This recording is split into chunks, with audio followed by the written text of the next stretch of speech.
Hi guys, it's Katie here with Life Mundane and welcome back to my channel. Today's video might be a little different than what you'd expect, but today I want to share with you guys my goals for the 2022-2023 homeschool year. But these are not my kids' goals. These are not areas where I want them to do better in academics. These are not areas that I'm really focusing on and working on with my kids. These are actually my goals for myself for this upcoming school year. You see, I take every summer to really take time to evaluate how the past homeschool years have gone, to see what areas I can seek to improve myself. And I really have found that there are 5 specific ways that I really need to step up to do better for my kids, areas that I could use some major improvement. I'm hoping, to be honest, share these struggles with you guys in hopes that it might encourage you, just knowing that it's okay. We're not seeking to be perfect. We are seeking towards progress and being faithful in what God's called us to do. So without further ado, let's get started. Hi, my name is Katie and welcome to Life in the Mundane. I am a second generation homeschool mom of 6 beautiful kiddos, and on this channel we talk all things resources. I love to share with you resources that are going to help you in your homeschooling and help encourage you in your biblical parenting, and how you can utilize those to their fullest potential so that you can make the most of the little moments. The first area is a huge one, and this is an area I have really struggled with, especially over this last year, and that is being present. I am struggling with being present with my kids when I am in school mode. I can be very easily pulled away by my phone. I can be pulled away by chores or by cooking. I can be pulled away by projects that I'm wanting to work on, or things that are actually very good things, like being able to read or do other things like that. This year, I am really trying very hard to really strip away all those extra distractions and be fully present.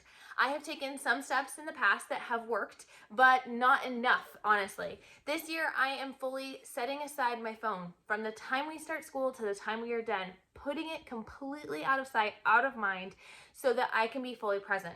But putting away my phone is just a part of the problem.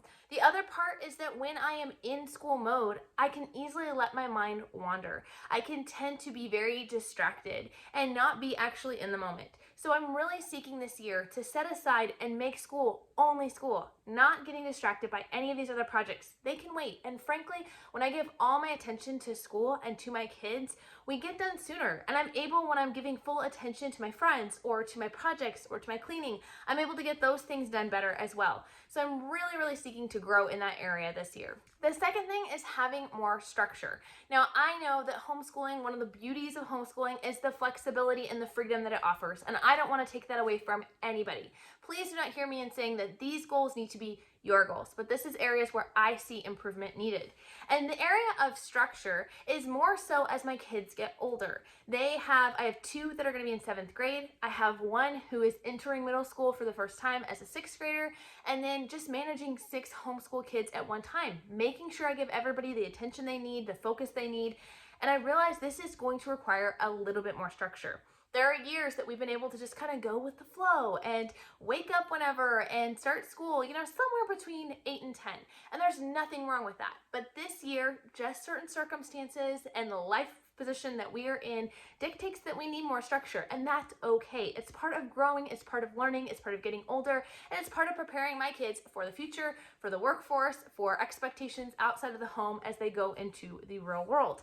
So with that, that means that this year we are seeking to start school at a very specific time. We are starting school at 8:15. That's the earliest we've ever had a school start time before that's been consistent. We've definitely started that time before, but consistently.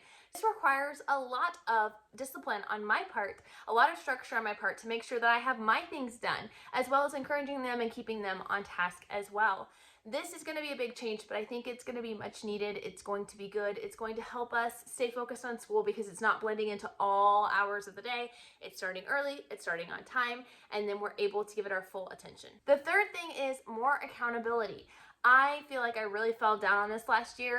I have a lot of go-getters. I have a lot that struggle too, but I can tend to give the squeaky wheel more of the oil and tend to leave the kids who are able to do their schoolwork pretty easily, kind of give them a little too much freedom at times. So this year we're really trying to seek that balance of freedom and flexibility, as well as accountability and structure. So I'm setting aside one day a week that I am assigning to each child, where I'm sitting down and doing a more thorough look at their school. Let's see what they're struggling with. Let's see if they have any questions. Let's see how they're doing spiritually and as well as academically. How are they doing emotionally? Just kind of checking in with them. This has been a really sweet time. We've been doing this for the entire month of August. It's just been a really sweet time with my kids. It's been a great opportunity to learn and kind of get a pulse on how they are doing in the school year, but it also gives me that chance to look over their schoolwork more in depth.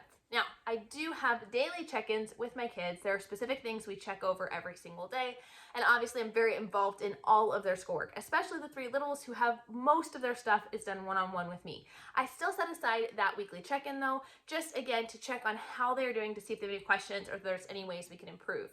This is really a good balance, and it seems to help having these daily check-ins and then these more in-depth weekly check-ins with my kids, and I'm hoping it provides them enough accountability and enough support in the upcoming school year. This year we are doing a homeschool co-op where they will have a couple of different teachers be their teachers. I think that will be good accountability for them and getting them used to some of that structure, but I also wanted to give them more accountability, so they are actually going to be doing IEW structure and style. Two of my kids are with their grandmother, and so they are going to have assignments that they have to turn in. They are going to have those things that have to be looked over by someone else, and I think that accountability and giving them that accountability will really help all of us, because I can tend to give assignments and then not follow through on the exact deadlines because I know what our life looks like. I know that we've had a tough time, the night before, or man, it's been a rough week. And so I kind of let things slide. And I feel like that's not doing my kids a very good service, especially as they get older. Again, different seasons of life call for totally different things, but just as we're getting older, as they're getting prepared for high school, I want to give them more of those hard and fast deadlines that they need to follow through on, and giving me that accountability to help them learn accountability. The fourth thing is challenging them more. And honestly, I feel like the hardest place for me to do this is with my special needs kiddos. If you are a parent of special needs kiddos, you know how hard it is to balance expectations, right? We want to expect a lot from them, right? We don't want to lower the bar so much. They only meet us to that point, and they are capable of doing a lot more. But at the same time, we don't want to set the bar so high that everything is discouraging and they're never able to accomplish anything and they're just down on themselves constantly. So it's always this balancing act, figuring out where it is.